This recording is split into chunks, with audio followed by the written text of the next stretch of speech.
네, 안녕하세요. 오늘은 장폴 사르트르의 이제 구토에 대한 수업을 해보도록 하겠습니다. 최근에 문예출판사에서 제게 책 한 권을 보내주셨어요. 매우 감사하죠. 사실은 뭐 제가 정말 뭐 전혀 이름 없는 사람인데도 불구하고 어, 출판사에서 이제 최근에 나온 또 새 책이라고 해서 이렇게 선뜻 보내주셨는데 저도 되게 감사한 마음으로 그래서 한번 읽어봤습니다. 사실은 출판사에서 보내주지 않았으면 그래 장폴 사르트르의 구토를 내가 한번 읽어보려나 이런 거. 그러니까 언젠간 읽어봐야지라고 해놓고 예전에도 제가 그냥 이제 이북에 제 거에 사실 있긴 있어요. 근데 이북에 있는데 그런 거 있잖아요. 펭귄 클래식 뭐 이래가지고 한 100권 이상 막 들어있다 보니까 선뜻 이 한 권을 딱 고르기가 오히려 어렵거든요. 예, 그리고 게다가 이 책이 절대 쉽지가 않습니다. 또 쉬운 책이 아니고 재밌는 소설이 아니에요. 그렇기 때문에 막 흥미있게 읽기에는 중간에 낙오하기 딱 좋은 소설이다. 예, 그렇기 때문에 이걸 어떻게 언제 읽으려나 막 이랬었는데 마침 이 문예출판사에서 최근에 새롭게 나온 것 같아요. 그래서 이제 이모경님께서 번역을 해주셨고 표지도 정말 감각적으로 잘 그렸죠. 저는 저기서 얼핏 뒷모습 보니까 살짝 저기 걸어가는 사람이 당연히 사르트르일 텐데 왠지 지금 자세히 보니까 대머리가 아니군요. 그죠? 원래 대머리가 아니었거든요. 근데 지금 얼핏 보니까 대머리처럼 보여서 괜히 어떤 그 푸코의 머리처럼도 보이기도 했어요. 물론 사르트르니까 혼동하시면 안 되고요. 여하간 제가 최근에 실존주의는 휴머니즘이다. 제가 이제 대학교 학부 때 썼던 리포트를 우연히 발견해서 또 그거를 정리 강의한 것도 큰 계기가 됐던 것 같아요. 그래서 그냥 책 읽고 넘겨야지라고 했는데 정작 이제 이 구토를 제가 2회 독을 했거든요. 한 번 읽고 두 번째 읽고 나니까 그래 모래도 좀 남겨야겠다. 정말 좀 제가 뭐 받은 느낌이 있는 거예요. 그래서 나름대로 그 느낌을 정리를 안 하면 분명히 또 다 사라질 테니까 한번 정리를 해보자라고 해서 정리를 했고 정리했으면 또 당연히 아깝죠. 여러분과 함께 나누기 위해서 일단은 이렇게 유튜브를 녹화하고 있습니다. 그래서 여러분 만약에 지금 제 소리로 막 듣기가 지금 시간 없다, 바쁘다 이러고 나 차라리 읽고 싶다라고 하시는 분들은 제가 이 파일 링크를 제 블로그나 아니면 뭐 브런치 있거든요. 다음 브런치 올려놓은 게 있으니까 그걸로 연계해서 링크를 알려드릴게요. 그래서 그걸 참고하셔서 직접 읽어보셔도 됩니다.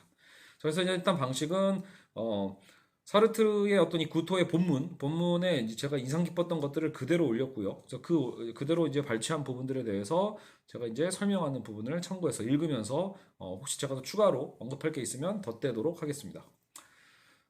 시작해보죠. 자, 토요일에 아이들이 물수제비 뜨기 놀이를 하고 있었고, 나도 그 애들처럼 돌멩이 하나를 바다에 던지고 싶었다.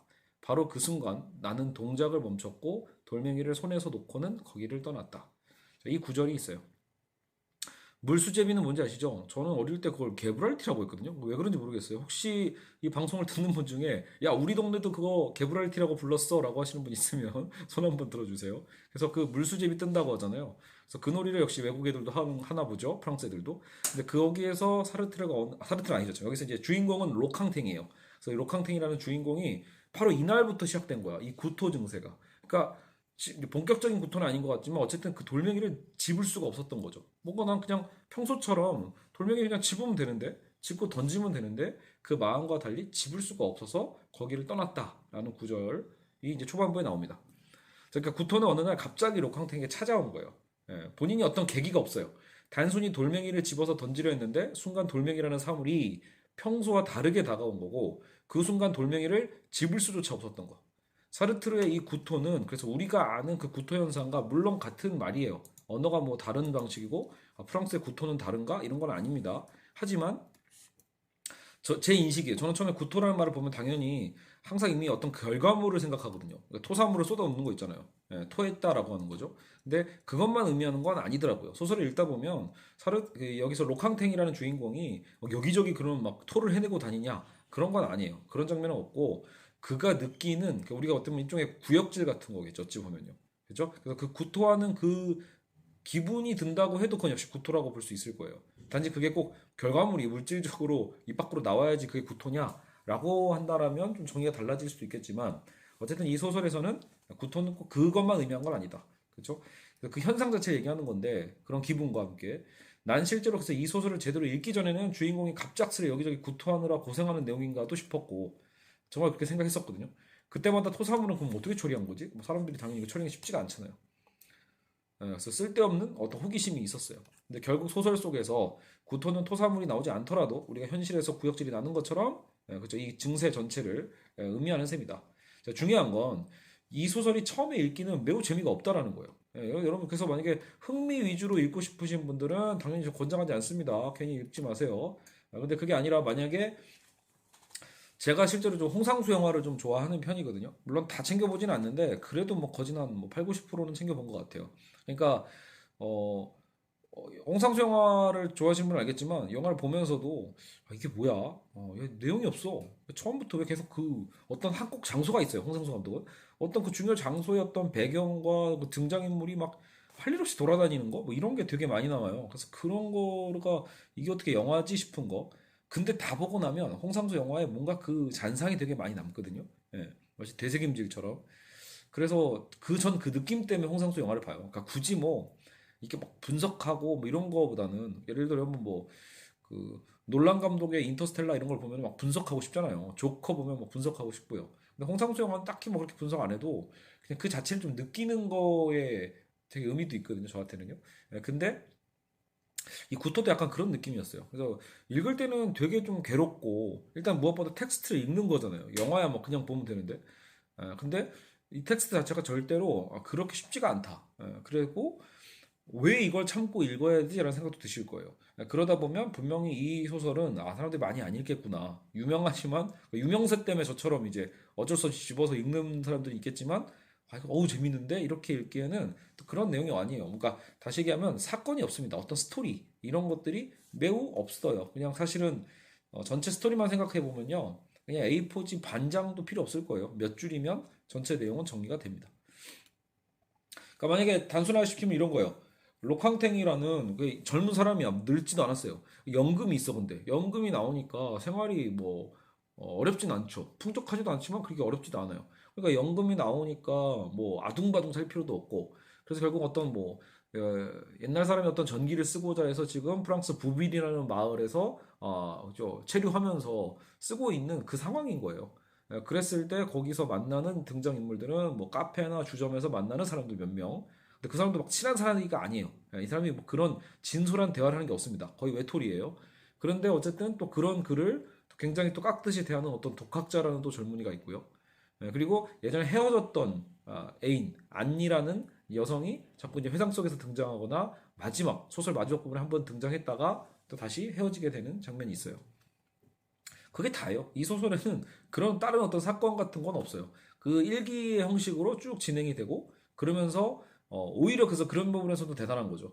만약에 이렇게 내용도 없고 짧은 것을 어떻게 그럼 400페이지 가까이 쓴 거지? 라고 했을 때 그 많은 페이지가 다 결국 뭐예요? 이게 되게 중요한 부분인데 이 소설에서는 이 로캉탱이라는 인물의 사유인 거예요. 이 소설 전체가 어찌 보면. 그래서 본인이 계속해서 관찰하고 만나고 그러면서 거기서 생각하는 어떤 과정들 그러면서 또 뭔가 물론 움직이긴 하지만 그러니까 그것들로 가득 채워져 있습니다. 그러니까 처음에는 사건 중심으로 읽고자 하시는 분들은 실망하시겠지만 또 한편으로는 그러게 나도 이런 생각 해봤는데 이런 부분을 찾는 재미는 있을 거예요. 그러게 나도 진짜로 사람과의 관계에서 좀 저렇게 약간 좀 이렇게 신물난다 이런 생각 해본 적 있고 뭔가 정말로 저 사물들을 보는 것 자체가 삶 속에서 어떤 공포인 것처럼 느껴진 적이 있고 이 삶 자체에 대한 어떤 무료함, 야 이거 이렇게 표현하고 있네 이런 것들. 그러니까 내 삶에 있어서 내가 고민했던 것들을 좀 생각하시면서 읽으면 의외로 상당히 재밌을 수도 있습니다. 저는 그래서 2회독 할 때가 재밌었어요. 1회독 할 땐 저도 꾸역꾸역 읽었는데 두 번째 읽을 때는 확실히 어떤 포인트가 좀 잡히더라고요. 그러면서 저도 이렇게 밑줄을 치면서 이거를 발췌를 했거든요. 자, 그 무언가가 내게 일어났다. 더 이상 의심의 여지가 없다. 이것은 어떤 통상적 확신이라든지 어떤 명백한 사실로서가 아닌 어떤 병처럼 찾아온 거예요. 이것은 음험하게 조금씩 자리를 잡았고 나는 조금 이상하고 약간 거북한 기분을 느꼈을 뿐이다. 그런데 이제 그게 만연하기 시작한 것이다. 그러니까 처음에는 조금 움트는 방식 정도였는데 이제는 만연하게 일어나게 되는 그 무엇이에요. 자, 생각해보니 그래서 이 소설의 힘은 바로 어디에 있다? 인간의, 아니 우리의 일상에 있다. 자, 특정한 사건은 없어요. 갑자기 뭐 부모님이 돌아가셨거나 교통사고 났거나 그런 사건 없다고 했죠, 제가. 그러니까 우리 모두에게 가능성이 있는 사건 아닌 사건인 셈이에요. 그래서 굳이 그 의미를 체크해 보자면 말 그대로 극적 사건이 없기 때문에 오히려 보편적인 사건일 수도 있다는 거죠. 갑작스럽게 다가온 뭐 반복되는 그 삶 안에서의 구토. 누구에게는 어쩌다 한두 번일 수도 있고요. 누군가는 그 순간의 지속으로 삶 자체가 집어삼켜지는 그런 경험이 그러니까 누군가는 강할 수도 있고 약할 수도 있어요. 근데 여하튼 누구나라는 거죠. 누구나 우리 삶의 어떤 보편적 모습으로서 접근해 볼 수 있는 또 소재라는 거죠. 예. 재밌는 소설은 뭐예요? 뭐 누가 뭘 훔쳐가서 막 그랬죠? 뭐 루팡이 막 등장한다거나 살인 사건이 일어난다거나 이런 거 굉장히 흥미롭죠. 근데 그것은 거꾸로 얘기하면 대부분의 사람들에게 일어나지 않는 사건들이거든요. 근데 지금 이 구토라는 소설은 대부분의 사람들에게 일어날 법한 바로 그런 감정들을 담고 있습니다. 그런 의미에서 사실 이 소설 자체가 갖고 있는 뭔가 보편적인 특수성이 있다. 자신의 존재에 대한 의문과 동시에 삶에 대한 의문, 그리고 내가 인식하는 사물들의 그 의문들에 대해서 말이죠. 자, 다시 본문입니다. 그러다가 갑자기 나는 6년 동안 계속되어 온 잠에서 깨어났다. 조각상은 불쾌하고도 멍청하게 느껴졌고 나는 내가 아주 지루해하고 있다는 것을 느꼈다. 내가 왜 인도 차이나에 왔는지 알 수 없었다. 내가 지금 여기서 무엇 하고 있는가? 왜 이 사람들과 이야기하고 있는가? 왜 이렇게 희한한 옷차림을 하고 있는가? 그래서 나의 열정은 죽어버렸다. 이렇게 얘기를 하죠. 자, 그러니까 이 로캉탱은 젊은 나이에 어쨌든 뭐 나름대로 연금으로 살아가고 여유가 있었기 때문에 세계 여행을 특히 많이 다녔던 것 같아요. 보다 보면 되게 많은 여행에 대한 경험이 있어요. 저는 세계 여행 한 번도 안 가봤거든요. 저는 그러니까 다시 말하면 저는 해외를 안 나가본 사람이에요. 그게 너무 이제 극과 극일 수도 있는데 역으로 로캉탱은 그 여행에서도 결국은 권태를 느낍니다. 그러니까 여행도 반복되면 거기서 거기가 되는 거겠죠. 그러니까 본인이 분명 흥미를 갖고 간 여행인데 어느 날 갑자기 그게 탁 깨진 거예요. 열정이 딱 죽어버리는 거. 그래서 순간 그 일정 다 취소하고 돌아왔던 그 기억이 있어요. 그래서 그는 철저히 그리고 고독하게 살아가는 사람이에요. 딱히 사교 활동을 즐기지 않고 본인 시점에서 세상을 보면서 홀로의 삶을 사는 거죠. 그래서 이렇게 얘기합니다. 나는 혼자 산다. 온전히 혼자 산다. 나는 누구와도 말을 하지 않는다. 결코 하지 않는다. 나는 아무것도 받지도 않고 주지도 않는다. 그렇죠? 뭐 사실 여기 말을 하지 않는 건 아니에요. 소설 속에 당연히 등장인물들과 대화를 하니까. 근데 이 말을 한 이유는 진정한 대화라고 보기는 어려울 수도 있어요. 그 사람이 정말 대화하면서 자신의 것을 내어주고 뭔가 기뻐하거나 함께 나누거나 뭐 이런 것들은 아니에요. 로캉탱이 되게 시니컬한 느낌이 있어요. 그냥 들어주는 거. 저 자식도 나한테 와서 말 거네. 약간 이런 느낌? 최소한의 그렇죠. 뭔가 명령어적인 어떤 커뮤니케이션을 위한 최소한의 어떤 그 대화나 아니면 누가 말을 거니까 어쩔 수 없이 대꾸해주는 요 정도에 가깝습니다. 유일하게 이 사람이 적극적으로 말을 거는 건 어찌 보면 자신의 옛 연인인 안니인데 결국 그 사람과도 제대로 소통이 되지는 않아요. 어쨌든 자, 모든 친구들은 자신의 생각을 설명하고 자기들이 모두 의견이 같다는 사실을 행복하게 확인하며 시간을 보낸다. 자, 그래서 여기서 중요한 건 모든 친구들입니다. 그러니까 나 말고 대부분의 사람들은 자기 생각을 이렇게 설명하고 자기들이 모두 의견이 같다는 사실을 거기에 안도하는 거죠. 나도 의견이 너랑 같네. 거기에 행복을 느끼고 확인하면서 시간을 보내는 삶을 살아요. 세상에 모두가 같은 생각을 한다는 것이 그렇게도 중요하단 말인가? 그러니까 모두가 같은 생각하는 게 그렇게 중요한가? 왜 그게 그렇게 중요하지? 뭐 이런 거죠. 이 사람은 그냥 자기는 뭔가 따로 떨어져 있는 사람인 거예요. 자기 생각에만 파묻혀 있는 듯 보이는 로캉탱이죠. 그들과는 결코 합의가 가능할 것 같지 않은 물고기 같은 눈을 가진 사람들 중에 하나가 사실 로캉탱 자신을 얘기하는 거예요. 나 같은 사람이 만약에 그들 가운데 지나간다면 그들이 어떤 표정을 짓는지 한번 보라. 그렇죠? 그래서 그가 사람들을 깊게 사귀지 않는 이유는 사실 자신과 그들의 다름 때문이다라는 거예요. 그러니까 자기만의 어떤 특수성이고 남들은 결국은 다 뭐예요? 추상적 그들인 거예요, 말 그대로. 이 그들에는 거대한 집합체가 있는 거죠. 예. 근데 여기서 홀로 나 홀로 여기서 로캉탱은 존재하는 거예요. 그 로캉탱은 홀로 있는 것이고, 근데 그게 단순히 외롭다가 너무 고독하다 이것만은 아니에요. 예, 그게 비참한 게 아니라 본인 스스로가 그걸 선을 긋는 거죠. 추상적이고 일반적인 사람들은 주로 남들과의 공통점을 찾아 행복을 확인하는 이들이다. 로캉탱 자신은 자기 생각 속에 파묻혀 대중적인 생각에 동의하지 않는 특별한 자인 만큼 자기 스스로 그렇게 생각하는 거죠. 다른 이들은 혐오의 대상과도 같아요. 어쩌면 이는 실존주의 사상의 중요한 골격이 됩니다. 그러니까 여러분 실존주의라고 했을 때는 개인의 자유인가? 라고 얘기해 볼 수도 있어요. 사실은요. 실존주의 하면 그치 개인이 중요하고 자유가 중요해. 이렇게 얘기도 해볼 수 있겠지만 이것만 얘기하면 정의가 잘못될 수도 있다. 왜냐하면 애초에 근대 철학에서 대다수의 이 철학의 흐름 자체가 실제로 개인에 대한 어떤 주체성에 대한 발견이고 그만큼 자유에 대한 가치를 찾거든요. 그러면 이미 데카르트의 17세기 때부터 있어왔던 그 개인과 자유랑 실존주의가 말하는 개인과 자유가 뭐가 다르겠어요? 그러니까 분명히 다르니까 있을 거 아니에요. 그래서 여기서 그냥 이걸 단순히 그냥 이렇게 설명을 일반 명사, 추상적인 방식으로 설명을 하면 리설주의는 설명이 안 되는 거죠. 오히려 지금 로캉탱 그 구체적 자기가 중요한 거예요. 혹은 여러분의 이름이 있을 거 아니에요. 저도 예를 들어 조종일이라는 지금 이 순간에 내가 중요한 거예요. 제가 지금 2021년 2월 18일 이 순간 오후 3시경에 지금 녹화를 제 사무실에 와서 혼자 그냥 갑자기 와서 하고 있는데 지금 이 순간에 나를 얘기하는 거지 인간, 개인 이런 걸 얘기하는 게 아니라는 거예요. 개인의 자유가 아니라 지금 나의 자유예요. 그게 중요한 거죠. 그게 실존주의예요. 실존주의라는 건 그래서 뭔가 추상적이고 보편적인 어떤 가치에 대해서 좀 반기를 들면서 지금 굉장히 구체적인, 매우 구체적인 지금 현실의 나, 현실 그 자체에 대한 실존성을 얘기하는 거예요. 일찍이 키에르케고르가 가장 실존주의의 아버지죠. 신 앞에선 단독자라고 주장했듯이 여기서도 단독자잖아요. 인간이라는 보편적이고 추상적인 이름 뒤에 한 개인의 실존이 숨어서는 안 되는 거죠. 우리, 너희, 그들, 인간처럼 한 인간의 실존은 언제나 보편이라는 이름 뒤에 숨어버리거나 묻혀버릴 수 있는 존재임을 키에르케고르는 진작 깨달았었다라는 거예요. 그래서 종교적 구원의 도약 단계에서 인간은 신 앞에서 한 단독자다로 그렇게 서야 된다는 거. 신 앞에 단독자로 서야 된다. 이게 이제 키르케고르의 이제 주장이었죠. 예. 근데 이제 사르트르는 근데 무신론적 실존주의자예요. 그래서 사르트르의 실존에는 신이 없습니다. 그럼 신 없는 상태에서의 실존주의를 지금 우리는 이 소설 속에서 묘사를 통해서 이제 우리는 익혀가고 있는 거죠. 자, 물체들은 살아있지 않기 때문에 다른 것을 만질 수 없어야 마땅하다. 당연하죠. 물체들은 살아있지 않다고 우리는 생각하니까요. 다른 걸 만질 수 없다. 우리는 그것들을 사용하고 우리가 사용하는 거죠. 그러니까 인간 우리가 주체고 그것들은 그 도구인 거죠. 주체와 도구의 이분법. 사용한 후에는 제자리에 두고 그것들 가운데서 살아가요. 그것들은 유용한 것이죠. 근데 그 이상은 아무것도 아니에요. 그러나 내게는 다르다. 내게는 다르다고. 왜냐면 지금 그 구토 현상 이후로 그것들은 나를 만진다라고 나오거든요. 이게 견딜 수 없이 느껴진다. 그러니까 지금 갑자기 물질이 나를 만지는 것 같이 느껴지는 거예요. 완전 로캉탱의 입장에서는. 그러니까 그게 오히려 공포인 거죠. 살아있는 짐승처럼 접촉하듯 그렇게 접촉하는 게 난 두렵다라고 얘기하죠. 두려움. 예.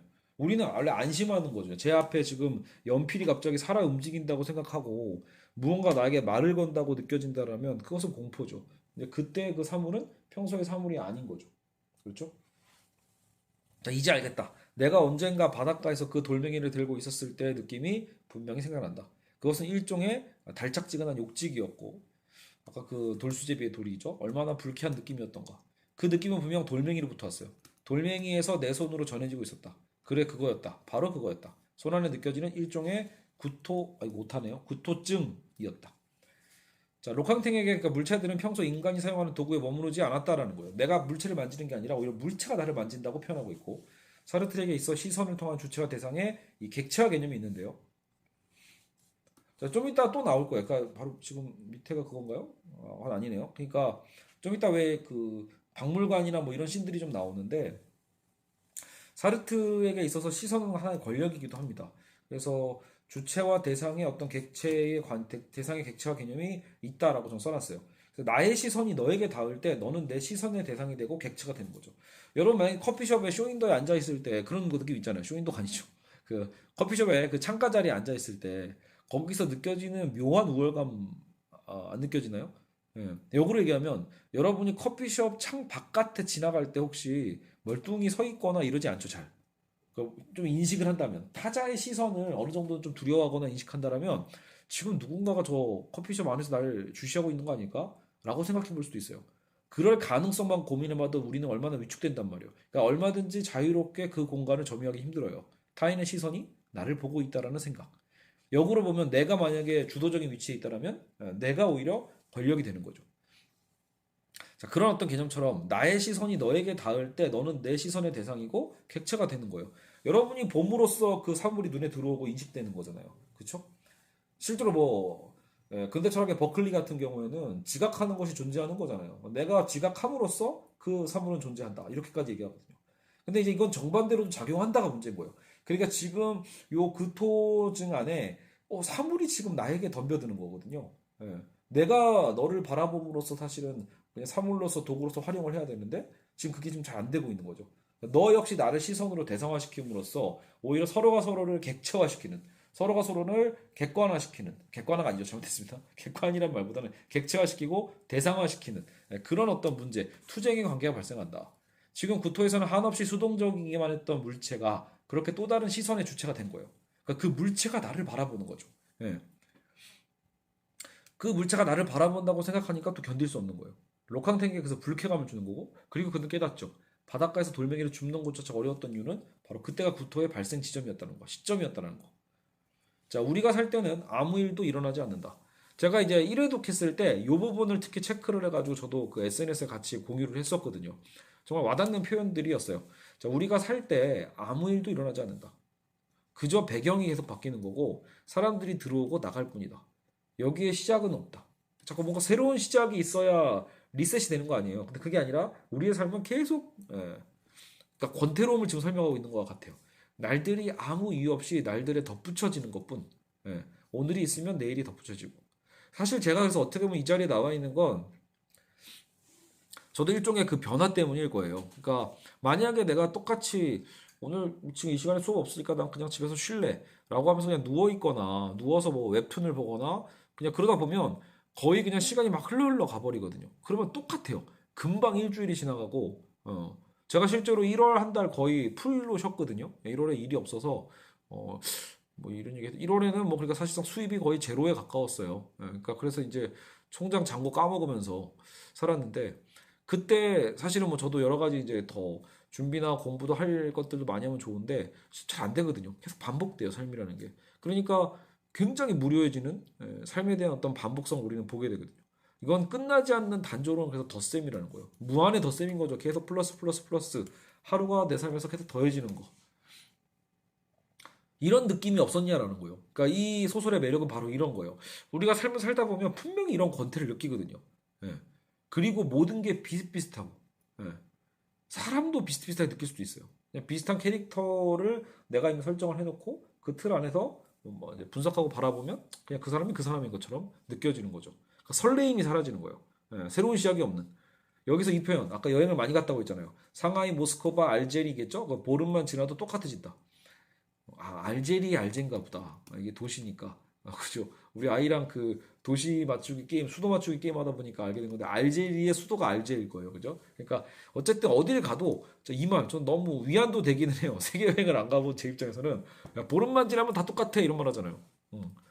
제주도는 제가 많이 가봤는데, 실제로 제주도는 갔다 오니까 또 가고 싶은 거지, 제주도에 쭉 있어 봐라라고 하면, 저도 별로, 그럴 것 같아요. 보름 정도 있으면, 괜찮을까? 어쨌든 지나면 좀 질릴 것 같다는 생각도 들고 그래서 한 3박 4일이나 4박 5일 갔다 오면 딱 좋죠. 아쉽게 하면서 여하튼 근데 어디든 똑같다라는 거예요. 이따금 아주 아주 드물게 그렇다고 이제 삶이 똑같은 건 아니니까 정말 나의 위치를 가늠해 보는데 자기가 어떤 여자와 같이 살고 있다든지 뭐 결혼을 하는 사건이 있을 수도 있고 뭐 임신과 출산이 있고 혹은 뭐 사기를 당할 수도 있고 여러 가지 어떤 그런 깨달음을 통해서 아주 드물게 우리는 위치를 파악해 볼 수 있어요. 내 삶의 자리를. 근데 아주 잠깐 동안 깨닫는 거고 다시 또 반복된다라는 거예요. 시간과 날들의 덧셈이 다시 시작된다.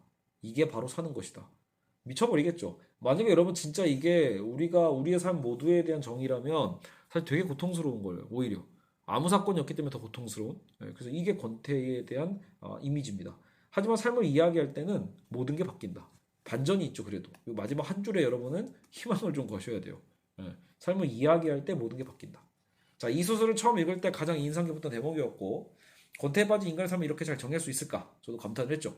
우리 삶에 아무 일도 일어나지 않고 배경이 바뀔 뿐이고 내가 만나는 사람들도 오가는 것이고 새로움이 없는 상태, 일상의 무료함이 계속적으로 반복되는 상태. 바로 권태를 정의하는 부분이 여기다.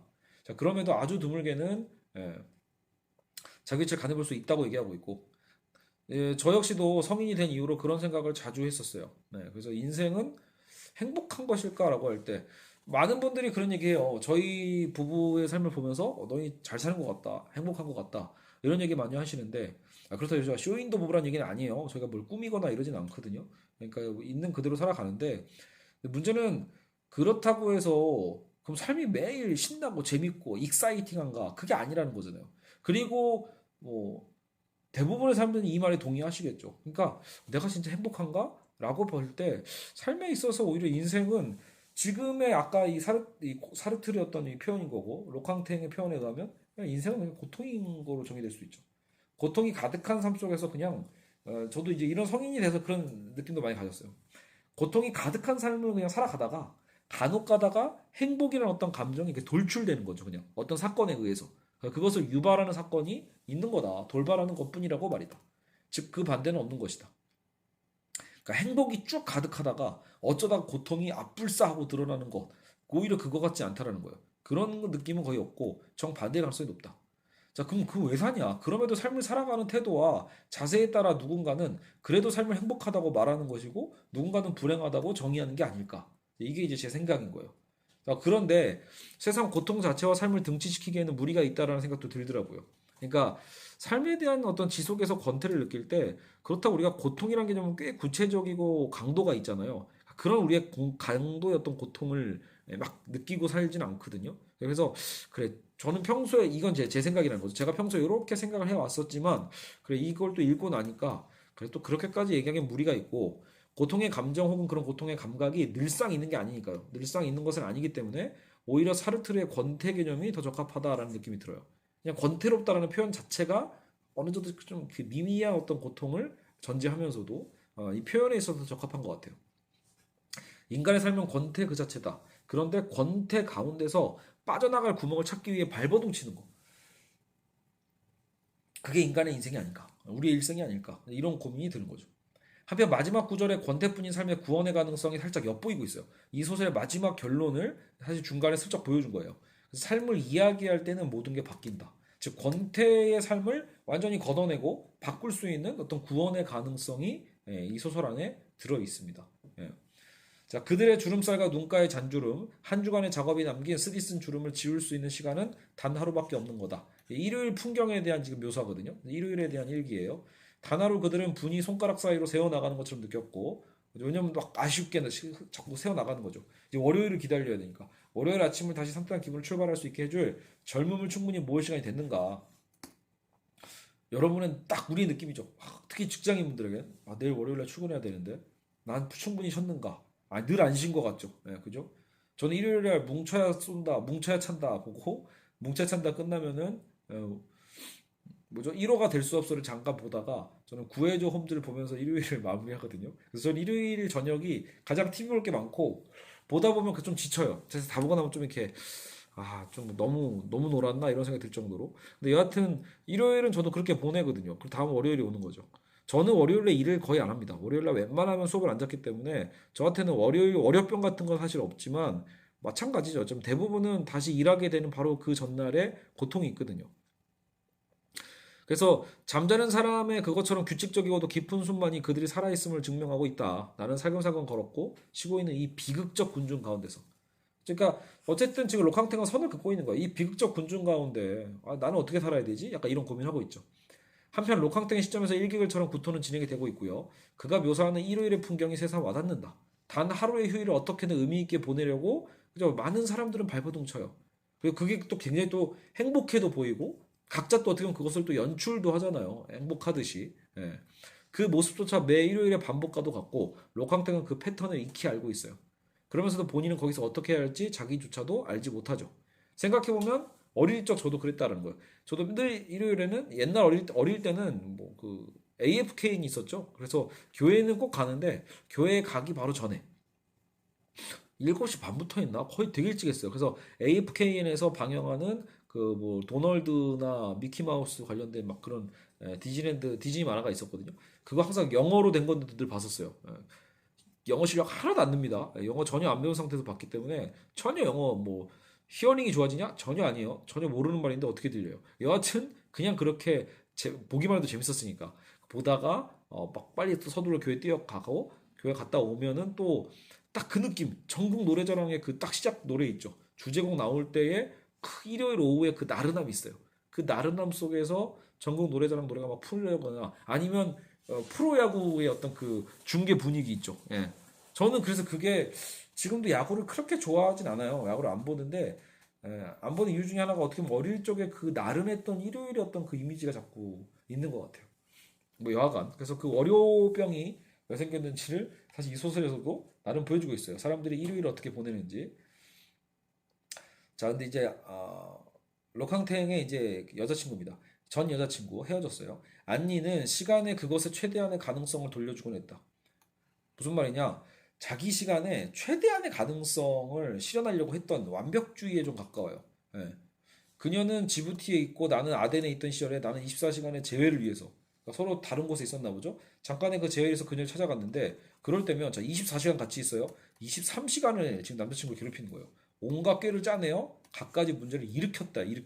그러니까 약간 의도성으로 얘기를 하고 있죠. 지금 남자친구였던 로캉탱이. 그러니까 우연이었다기보다도 자신의 모든 그 시간을 뭔가 진짜 알차게 보내야 되는 여성인 거예요. 꽉 채워서 무언가. 근데 그 과정에서 갖가지 문제를 일으키면서 만들어가는 거죠. 그것은 정확히 60분 전까지 계속됐다. 그러니까 23시간을 그렇게 하는 독특한 사람인 거예요. 이미 얘기했듯이 이 소설의 구조는 매우 단순하다고 얘기했죠. 다만 사르트르가 창조한 록항탱의 생각이 어지럽게 펼쳐지면서 분량의 대부분을 차지한다고 했고요. 한 인간의 고민과 연이어지는 생각의 과정에 흥미가 있는 독자라면, 그쵸. 이제 어느 정도 재미가 있을 건데. 자, 여튼 연인인 안니는 계속해서 록항탱의 기억 속에 등장하고요. 소설의 말미에는 짧은 재회를 해요. 록항탱의 전 여인이었던 안니는 시간에 대해 완벽한 통제를 병적으로 추구하는 인물이었고, 록항탱이 자신의 기준에 미치지 못함을 강조하며 계속해서 많이 그 소설을 보면 많이 오히려 좀 끌려다닌 것도 같아요. 록항탱이요. 예. 물론 여러분 연인 사이는 알 수 없는 게 록항탱이 또 과연 또 아니의 것을 늘 충족만 시켜줬을까? 아니었기 때문에 오히려 그런 또 이 뭐랄까 괴팍한 여자친구의 성격도 있었겠죠. 서로 뭐가 안 맞는 게 있었을 거고. 어쨌든 가장 끊임없이 그들을 닥달한다는 글을인데 또 오타가 있네요. 글을 닥달한 듯한데 그건 항상 떠나기 60분 전까지 계속됐다. 얼마나 괴팍한지 짐작할 수 있고. 근데 어떻게 생각해보면 그녀도 결국은 록항탱과 비슷한 방식의 구토일 수도 있는 거예요. 그러니까 다른 방식의 구토일 수도 있는 거죠. 그러니까 본인 삶의 어떤 부조리를 그도 느꼈고 그녀도 느꼈고 근데 그것을 벗어나기 위한 몸부림이 아니었을까. 예. 그러니까 끊임없이 그 자기 시간을 막 쪼개가지고 생활하는 거죠. 그리고 뭐 여기서 제가 안 써놨지만 그 얘기 있거든요. 정말로 뭐예요? 어디 그 호텔에 가도 호텔은 다 비슷비슷하잖아요. 근데 일부러 짐을 잔뜩 싸와가지고 호텔에 마치 자기만의 어떤 또 공간인 것처럼 일일이 딱 이거 다 꾸며 놓는다는 거예요. 뭐 담요랑 뭐 이거 어쨌든 뭐 그렇죠? 여러 가지 뭐 그 액자나 이런 걸 막 걸어 놓는다거나 그러면 이제 자기만의 어떤 스타일이 있잖아요. 그러니까 그런 거를 즐기는 사람. 되게 이상한 사람이죠. 우리 보통 여행 가면 누가 그런 걸 꾸며요. 그래서 모든 공간 어떻게든 꽉 채우고 자기만의 것으로 만들고 자기만의 어떤 시간으로서 채워가는 그런 여성인 거죠. 다만 자신을 위해 록항탱 같은 여인을 대상화했던 것이라고 볼 수 있는데 그렇다고 록항탱이 불쌍한 거냐라고 할 때 록항탱도 뭔가 역시 문제가 있었을 거고 어쨌든 불쌍한 연인일 수도 있는 거예요. 두 사람 다. 어쨌든 자 보죠. 계속 좀 이따 또 안니는 계속 얘기를 할 거고요. 나는 극도의 공황감에 사로잡혔다. 내가 어디로 가는지도 몰랐다. 부두를 따라 무작정 뛰었고 그러다가 방향을 틀어 어떤 구역의 황량한 거리들로 들어갔다. 자 집들이 아까 봤죠. 사물이 나를 쳐다본다고. 도망가는 나를 음산한 눈으로 지켜보았다. 나는 공포에 사로잡혀 되풀이했다. 어디로 가지? 어디로 가지? 어떤 일이든 일어날 수 있었다. 그러니까 모든 가능성이 열려있는 시간이죠. 왜냐하면 사물들이 어떻게 움직일지 모르니까. 이따금 나는 가슴을 두근거리며 갑자기 뒤로 돌아서곤 했다. 내 뒤에서 무슨 일이 일어나고 있는가? 먼저 내 뒤니까 내가 못 보잖아요. 그것은 어쩌면 뒤에서 시작될 수도 있고 내가 또 갑자기 돌아섰을 때는 너무 늦어버릴 수 있다. 하지만 내가 물체들을 또 계속 응시하는 한 아무 일도 일어나지 않을 터였다. 사실 왜 그러겠어요? 사실 과학적으로 물리적으로 움직일 리는 없겠죠, 사실은요. 그러니까 중요한 건 지금 내 생각에 있어서 이 사물의 변화가 공포로 다가오는 건데 최소한 내가 눈으로 계속 직시하고 있으면 변화는 없잖아요. 그러니까 아무 일 일어나지 않으니까 최대한 나는 이 많은 것들을 훑어보는 거예요. 쳐다보고 있는 거예요. 내 시선으로 눌러버리는 거죠. 내 시선은 이 물체에서 저 물체로 신속하게 옮겨지면서 그러면 그들은 변신을 멈출 거니까. 이것은 가스등이고 이것은 분수전이야. 그러면서 내 시선의 힘에 의해 그것들을 일상적인 모습으로 되돌리려고 애를 썼다. 그렇죠? 이게 시선의 힘, 그렇죠? 시선의 어떤 그렇죠? 대상화 이거죠. 한편 시선의 비대칭적 권력에 대한 부분이 소설 속에 몇 번이고 이렇게 등장을 합니다. 록강탱의 구토 증세 점점 심각해지면서 일상의 사물들이 그를 공포로 몰아넣는 거죠. 그 와중에 이를 견디는 그의 방법은 역시 시선이고 시선을 통해서 견뎌내고 방어하는 거죠. 자, 여기서 그래서 시선의 비대칭 얘기가 박물관 초상화의 사례로도 나타납니다. 내가 입을 딱 벌리고 쳐다보고 있는 그의 두 눈은 자, 초상화의 어떤 인물의 눈이겠죠. 나에게 이제 그만 가보라고 말하고 있다. 하지만 나는 떠나지 않았으니 호기심을 위해 무례함을 무릅쓰기로 마음먹었다. 무례함은 뭐예요? 눈을 마주하는 거죠. 예. 뭐지? 감히 날 쳐다봐 이런 것처럼 초상화 입장에서는. 근데 그 초상화는 보통 부리부리한 눈으로 보통 쳐다보잖아요. 나는 그래서 이 궁 도서관에서 펠리페 2세의 그 초상화의 한 점을 오랫동안 복원한 끝에 권리로 빛나는 어떤 얼굴을 얼마나 쳐다보고 있으면 이 빛은 꺼진다라는 거예요. 처음에는 그렇게 빛처럼 빛나던 그 눈빛이고 얼굴빛이었는데 내가 그것을 마주하면 결국 그 빛은 꺼지고 찌꺼기만 남는다. 또 다른 어떤 그림이에요. 파로탱은 아주 잘 버텼다. 하지만 갑자기 그의 눈에서 빛이 사라지고 그림은 칙칙해졌다. 그에게 무엇이 남았는가? 맹인의 두 눈일 뿐이고 죽은 뱀처럼 얄팍한 입이고 두 뺨이 남아있다. 그들이 방에 들어서면 무시무시한 시선이 벽처럼 기다리고 있었고 그 뒤에 허옇고 물렁불렁한 뺨이 숨어 있었다. 그의 아내는 몇 해나 지나서 이 뺨을 보게 되었을까? 그러니까 어떻게 보면은 이 초상화의 주인공의 아내는 이런 부리부리한 어떤 남편의 어떤 그 당시의 사회적 권력이 있었겠죠. 사회적 위치 이런 것들 그런 거를 내조하느라고 얼마나 기죽어 살았겠어요. 근데 시선이 그렇게 힘이 있는 거예요. 마주하고 보거나 혹은 그 사람을 뚫어지게 보면 예. 결국 그 이면에 뭐가 있었다? 한쪽의 달빛이 그의 콧등 어루만졌을 때 눈은 반쯤 감고 턱에 햇살을 받으며 먹을 것을 힘들게 소화시키고 있을 때 그는 용기를 내어 그를 똑바로 쳐다봤고 이게 중요하죠. 이 모든 살덩이가 무방비 상태로 드러났을 거예요. 그러니까 그 사람이 뭐 예를 들어 무슨 옷을 입고 있든 화려한 옷을 입고 있든 어쨌든 간에 사실 그 이면은 다 뭐예요? 거대한 살덩이고 거대한 물체죠. 퉁퉁하고 침을 질질 흘리고 왠지 음란하게 느껴지는 살덩이가 말이다. 아마도 그날 이후로 파로탱 부인이 주도권을 거머쥐었으리라. 왜요? 신화가 사라진 거죠. 어떻게 보면은 거짓 신화가 깨져버린 거예요. 어찌 보면 뭔가 이 사람은 내 남편을 함부로 할 수 없는 사람이야. 이런 생각으로 늘 살아왔는데 어느 날 그렇게 마주하고 시선으로 내려보니 드러나는 거죠.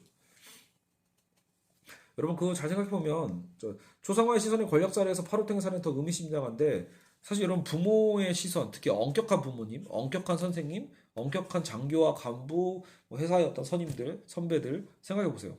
그죠? 상사들 대부분 되게 무섭거나 이런 분들은 눈도 잘 못 마주치죠. 그러니까 더 공포감스러운 거예요.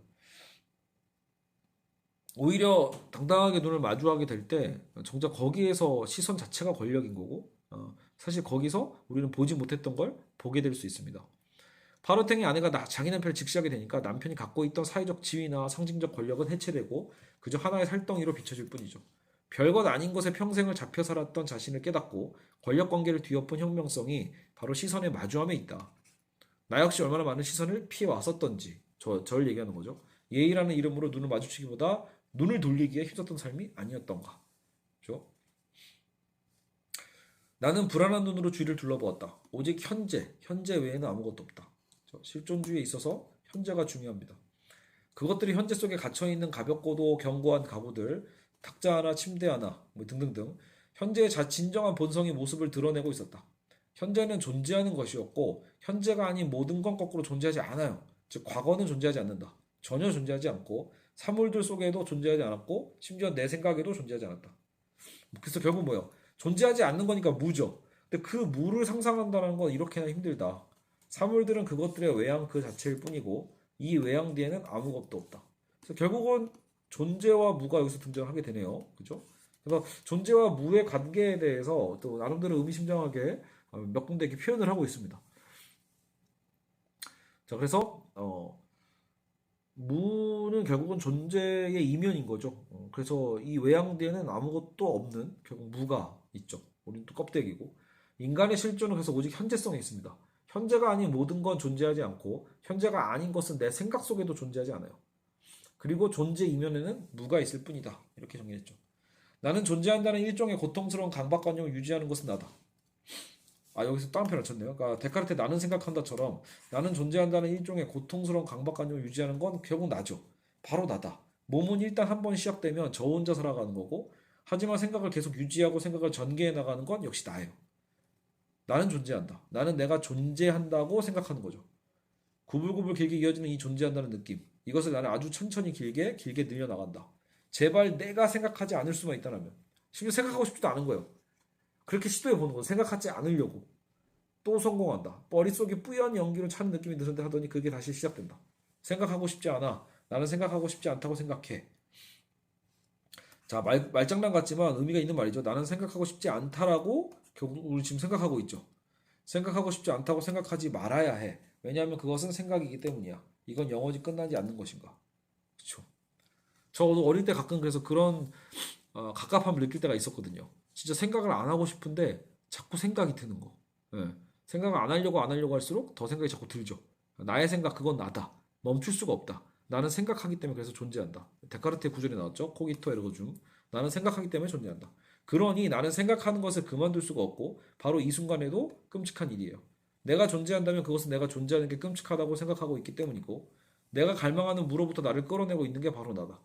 존재하는 것에 대한 증오와 혐오감, 이것들이 나를 존재하게 하는 나를 존재 가운데로 밀어넣는 방식이다.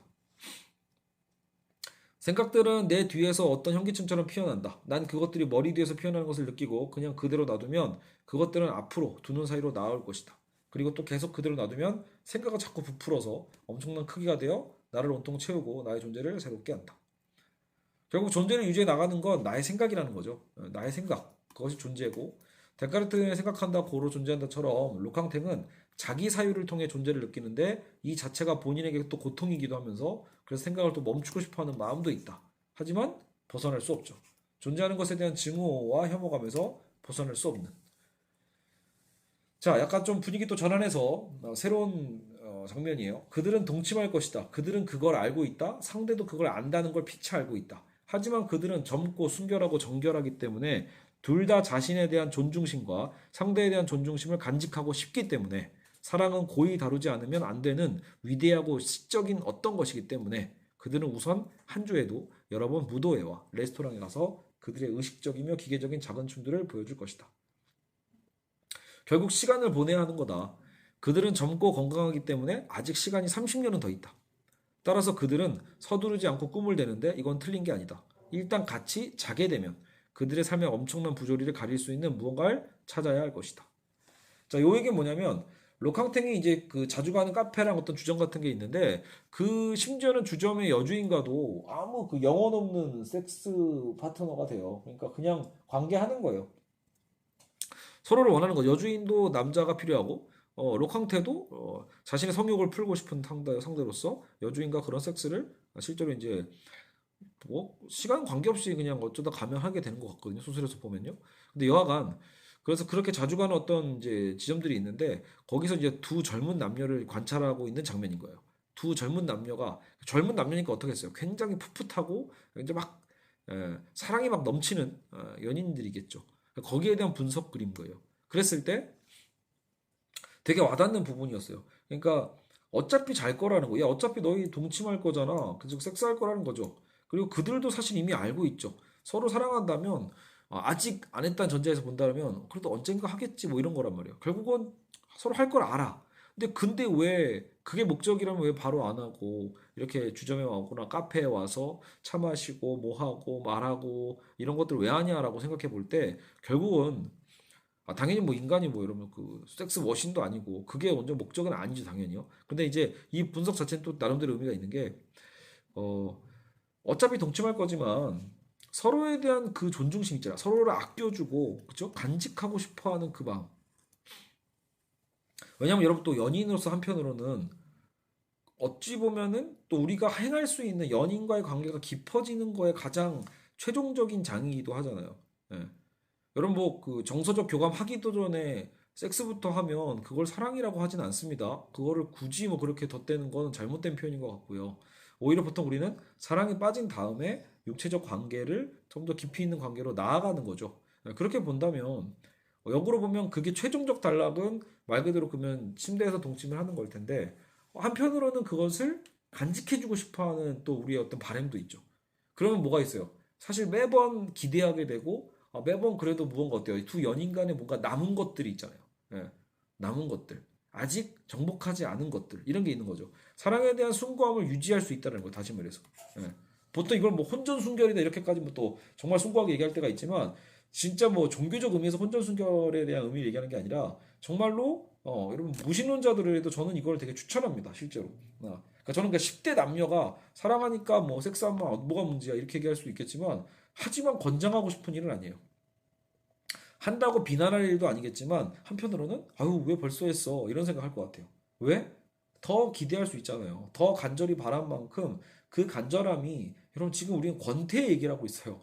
삶에 대한 권태에서 벗어날 때 여러분 남녀의 사랑만큼 또 좋은 것도 없지 않을까 싶거든요. 그랬을 때 그걸 무기한 지연시켜주는 역할도 한단 말이에요. 그들에게는 시간이 너무나 많이 남았어요. 여러분 20대 연인이면 언제까지 같이 살 거예요? 평생 살 거면 60년 플러스 60년은 살아야겠네. 많이 살면 80년까지도 살아요. 총 100살. 그죠? 얼마나 긴지 알겠죠? 그 긴 세월을 그러니까 제가 지금 그 얘기를 하는 거야. 야, 30년 더 남았다. 그들은 서두르지 않고 꿈을 대는 거. 꿈을 대는 이유가 뭐예요? 틀린 게 아니라는 거예요. 잘했다. 같이 자게 되면 어떻게 돼요? 삶의 부조리가 막 다가올 겁니다, 이제. 예. 다시 얘기하면 야 연인으로서 이제 어때요? 우리 갈 때까지 다 갔죠. 나머지는 뭐예요? 이제 맞춰가는 방식이고 맞춰가면서 뭐 결혼을 할 수도 있고 결혼을 하면서 또 삶에 많은 일들이 있겠지만 그럼에도 삶에 엄청난 부조리가 다가올 것이고 거기에서 그것을 어떻게 견뎌낼 것인가 쉬운 일은 아니거든요. 그런 면에서 사실은 그런 의식들 자체가 무의미하지 않다라고 얘기를 하고 있는 거예요. 커피를 마시고 영화를 보고 서로 대화를 하고 많은 것들을 이야기하는 것들 많은 그 과정들이 결코 낭비가 아니다. 저는 그래서 이 구절도 다른 방식으로 되게 와닿았던 부분이에요. 저와 두 사람이 서로 사랑하지 않는다는 게 보이지 않냔 말입니다. 사실 이제 나중에 그래서 그 록항탱이 그 독학자라는 어떤 자기보다 좀 젊은 사람과 대화를 하는 과정인데 그 독학자가 록항탱에게 이제 고백을 하나 하죠. 자기는 원래 사회주의자, 나는 사회주의에 속해 있고 그리고 휴머니스트다 이렇게 얘기를 하고 있어요. 그러니까 사회주의라는 건 기본적으로 어떤 평등에 대한 것을 추구하고 평등을 또 추구하면서도 인간을 또 생각하는 휴머니스트다라는 식으로 얘기를 한단 말이에요. 그래서 막 벅차해. 막 그 록항탱 앞에서 젊은 독학자가 막 어떻게 보면 자신의 어떤 이런 정체성을 드러내면서 막 흥분한단 말이에요. 근데 정작 록항탱은 그런 사람이 아니잖아요. 삶에 대해서 그냥 막 오히려 그 실증을 느끼고 권태부하자 있는 록항탱 입장에서는 그런 휴머니즘이야말로 어떻게 보면은 우스운 것일 수도 있거든요. 아까도 얘기했지만 휴머니즘이라는 말 자체가 이미 어때요? 추상적인 인간애거든요. 어찌 보면요. 그러니까 구체적인 인간애보다도 나는 인간을 사랑할 거야. 나는 전 지구를 사랑할 거야. 혹시 여러분 주변에 이렇게 말하는 사람 없나요? 예, 휴머니스트인 거예요. 나는 진짜 지구의 어떤 반대편에 있는 그 아프리카의 그 난민 아이들을 나는 끌어안을 거야. 나는 그들을 사랑할 거야. 뭐 이렇게 얘기하는 것들. 그러면 구체적으로 그럼 지금 어떻게 할 거예요? 예, 중요한 건 지금 여기거든요. 그러니까 그런 부분에서 사실은 록항탱은 휴머니스트들에 대해서 저희 못마땅하게 생각하니까 이제 그렇게 하면서 약간 말싸움이 붙어요. 그러면서 이제 두 연인에 대한 얘기를 할 때도 그 독학자가 저 두 연인을 말도 안 섞고 그냥 보고 있을 뿐인데도 자기는 저 두 연인도 사랑한다라고 표현하거든요. 예. 어쨌든 근데 이제 거기에 대해서 옥황탱이 그러면 너 지금 저 여자가 지금 머리 색깔 뭔지는 기억나? 라고 얘기를 했을 때 기억도 못 하거든요. 그러니까 이제 돌아보면 물론 보이겠지만 그리고 또 쟤네들이 지금 어떤 감정인지는 알고 있어? 이렇게 얘기할 때 사실 모르죠. 무슨 말 하는지 어떻게 알겠어요? 그냥 보지도 않고 처음 본 사람인데 처음 보고 그냥 옆에서 떠들고 있는 모르는 사람들조차도 나는 사랑해라고 말하는 이런 휴머니스트의 휴머니즘에 대해서 록항탱은 실존주의적으로 어떻게 보면 비난하고 있는 거예요. 그래서 네가 뭘 안돼라는 거거든요. 저 두 사람이 서로 사랑하지 않는다는 게 보이지 않냔 말입니까? 당신은 저들을 머리에서 만나면 아마 못 알아볼 거다. 저들은 당신에게 하나의 그냥 상징일 거고 지금 당신이 애틋해하는 대상은 결코 저들이 아니다.